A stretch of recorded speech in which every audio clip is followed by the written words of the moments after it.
Let's talk about how to analyze description and imagery, two literary devices that go together. First, what is description? Well, think of it as a picture in words, a meditation on something experienced. What is imagery? Language that evokes a mental image, and description always includes imagery. I think the best way to talk about these two literary devices is to see them in action. So here is a passage, quite a popular one, the beginning of J.R.R. Tolkien's The Hobbit. In a hole in the ground there lived a hobbit. Not a nasty, dirty, wet hole filled with the ends of worms and an oozy smell, nor yet a dry, bare, sandy hole with nothing in it to sit down on or to eat. It was a hobbit hole, and that means comfort. It had a perfectly round door like a porthole, painted green, with a shiny yellow brass knob in the exact middle. The door opened onto a tube-shaped hall like a tunnel, a very comfortable tunnel without smoke, with paneled walls, and floors tiled and carpeted, provided with polished chairs and lots of pegs for hats and coats. The hobbit was fond of visitors. Really lovely couple of paragraphs to immerse you in the world of The Hobbit. And these are both descriptive passages. You can tell because there are lots of adjectives at work: nasty, dirty, wet, dry, bare, sandy. It's nice that J.R. Tolkien contrasts those first three adjectives, nasty, dirty, wet, with the following three, dry, bare, sandy, um, and yet says it was neither of these. It was a hobbit hole, which means comfort. And we get this description of the perfectly round door, the shiny yellow brass knob. Tolkien's not afraid to string three adjectives together.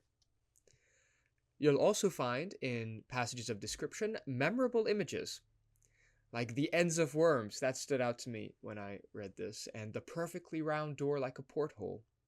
The simile there works well, give you a sense of what that door looks like. And finally, descriptive passages will have focal points, right? Because after all, the description centers around a particular thing. In the first descriptive passage here, we are centered on the hole in the ground and what it's like. And Tolkien clarifies this is not a dirty hole in the ground. This is a comfortable hole in the ground, not what you would expect. And the second passage centers on the door. That's one focal point. And then also the tunnel. So really, one way you can imagine what's going on here is description of the hole in the ground, description of the door, description of the tunnel. Those are the three focal points around which we include the details.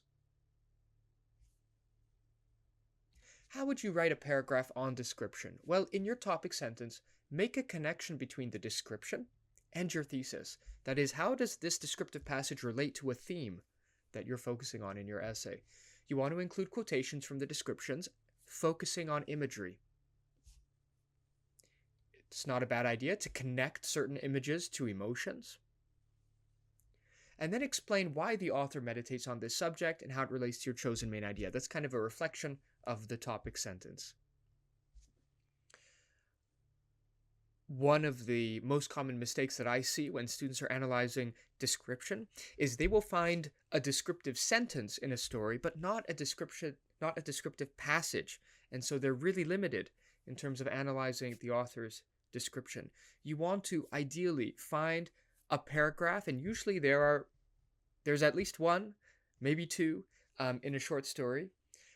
Just a paragraph dedicated to expanding on perhaps a location, describing what a street looks like, or a little paragraph near the beginning describing a key character in the story. So be on the lookout for paragraphs, not just sentences. Here's a sample analytical paragraph on the descriptive passages we just read, and I'll go through it and show you all the different components. Tolkien's description of the Hobbit hole connects to the theme of home as a place of comfort and security. So that's what the whole essay will be about, home as a place of comfort and security. That's our main idea, and our supporting idea is the literary device of description.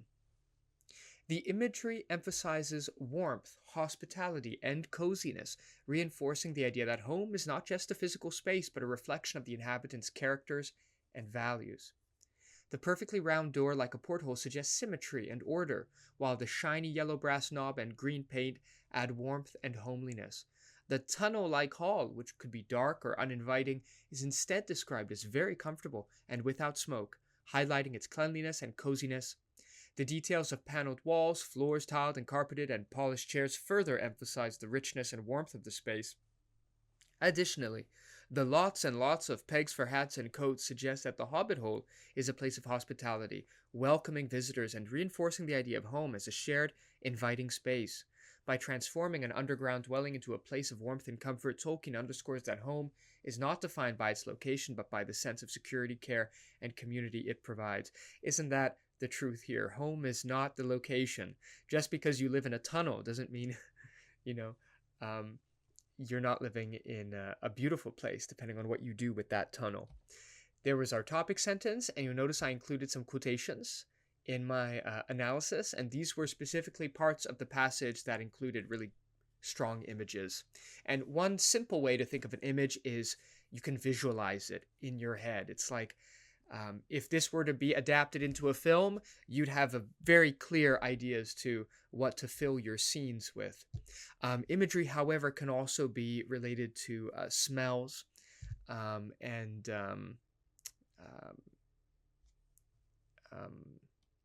things you would hear as well. You can also describe the emotional effect of the imagery if that plays into your main idea, if that's relevant at all. It's one way to take a description somewhere else in your analysis if you feel like you need to add more.